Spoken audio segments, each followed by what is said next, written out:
тазалап тургула деп. Кайра айтабыз? Пайгамбарыбыз саллаллаху алейхи ва саллям айтты: "Хасину амвалакум биз-закат", силер малдарыңарды тазалап тургула зекетин чыгаруу менен. Мал дүниеңөрдү тазалап тазартып тургула, анын зекетин берүү менен. Мал жандыктардын зекети бар, акчанын зекети бар, алтын күмүштүн зекети бар. Ошол сыяктуу биз жерден алып аткан эгин тигинибиздин дагы зекети бар, аны бизде үшүр деп атат.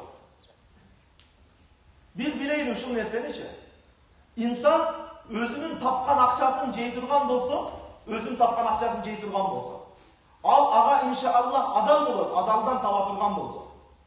Birok insanın özünün tapkan akçasını dagı egerde zeketin çıkarbagan bolsa, aga aramalar aralashmalı evet. Özü adaldan meynet kılıp taptı. Adaldan tapkan malı, adaldan tapkan koyu, adaldan tapkan cırkısı, adaldan tapkan başka bir mal candığı, Jolboson adaldan meynet menen ekкен эгин тигини, бирок анын зекетини чыгарбаган болсо билиңиz, siz кедейлердин акысын жеп атасыз. Башкалардын акысын жеп атасыз. Ага кыяматта жооп бересиз. Эми бирөөнүн акысын жейиштиктин күнөөлүгүнүн чоңдугун билебиз. Ошон үчүн эмне кылабыз? Мал дүнүйөбүздүн зекетин сөзсүз түрдө чыгаралы. Берели. Ошол мал жандыгыбыздын, акчабыздын зекетин сөзсүз чыгаралы. Акчанын зекети канча болот? Акчанын зекетин дагы айтып коелу. Муфтият чыгарып коюптур могул жерде. Акчанын зекети эки нерседен берилет да. Акчаны ошол же алтынга, же болбосо күмүшкө чагып туруп, ошодон зекетин чыгарып бересиз. Эми фик китептеринде келет, ошол алтынга чагып берген жакшыбы, же болбосо күмүшкө чагып берген жакшыбы деген суроого фик китептеринде айтат. Kimisi kedeylerge paydalуураак боло турган болсо, ошого чагып туруп акчаны андан кийин чыгарып берет зекетин. Эми карайлы могул жерде kimisi алтынга чакса kedeylerge пайдалуу, же күмүшкө чага турган болсо, kedeylerge пайдалуу. Ошол жөнүндө мына муфтияттын чыгарган немесинен маалымат алабыз.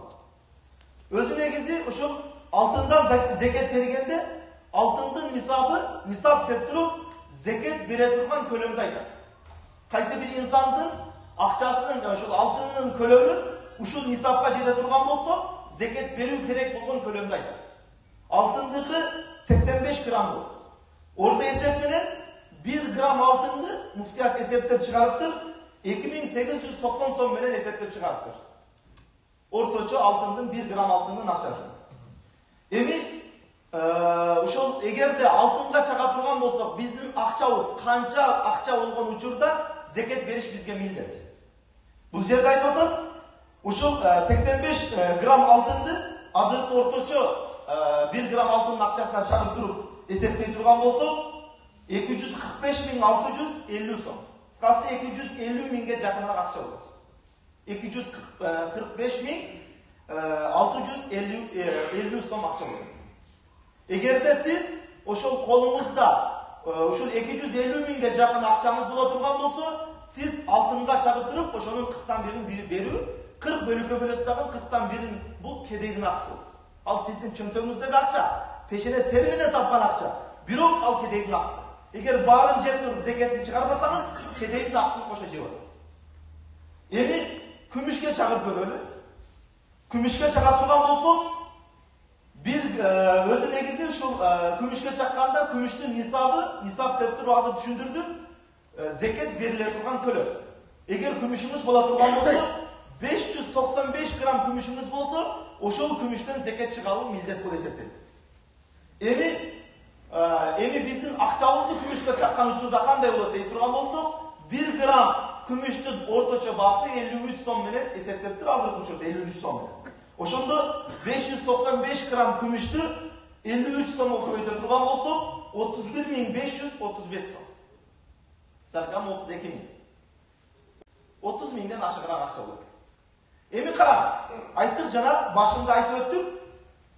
Биздин колубуздагы акчаны алтынга чагып беребизби, же күмүшкө чагып беребизби деген суроону башында койдук. Эми мына ошонун жыйынтыгы менен айталы. Биздин Ханафи фик китептеринде айтат, кайсынысы кедейлерге пайдалуураак болсо, ошонун устуна чагып туруп бересиң дейт. Эми караңыз. Bir adamдын 250 миңден ашыгыраак акчасы бар. Ал 250 миң акчасы дайым жүргөн адамдар азыраак эле болсо керек. Дайым жүргөн адамдарчы.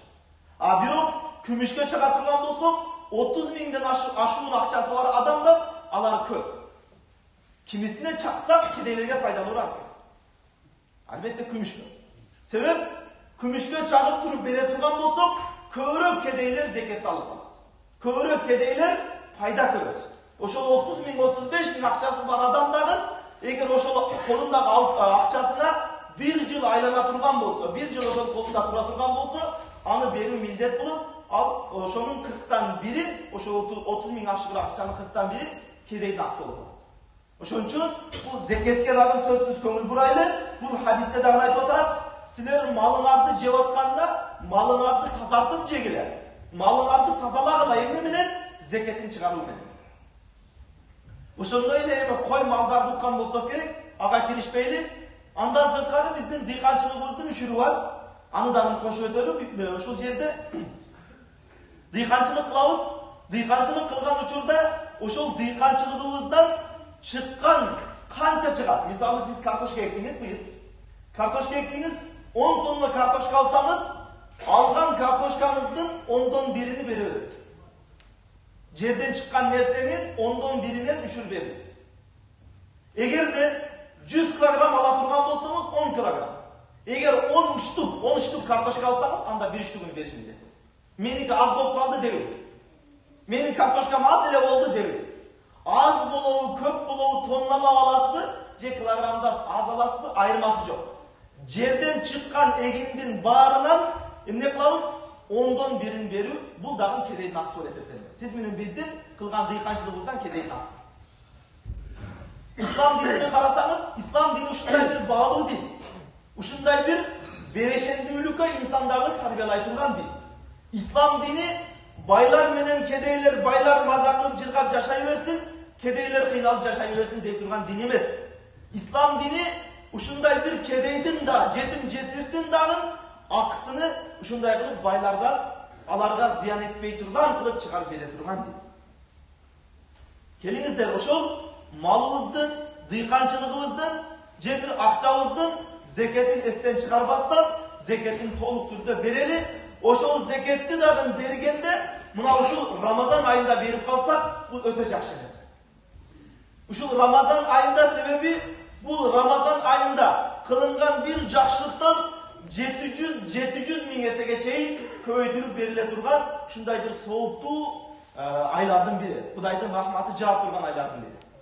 Ушул Рамазан айында мүмкүнчүлүгүбүз болсо, ошол малыбыздын баардыгыбыздын зекетини башкасыны Рамазан айында берип кала турган болсок, иншалла өтө жакшы болот.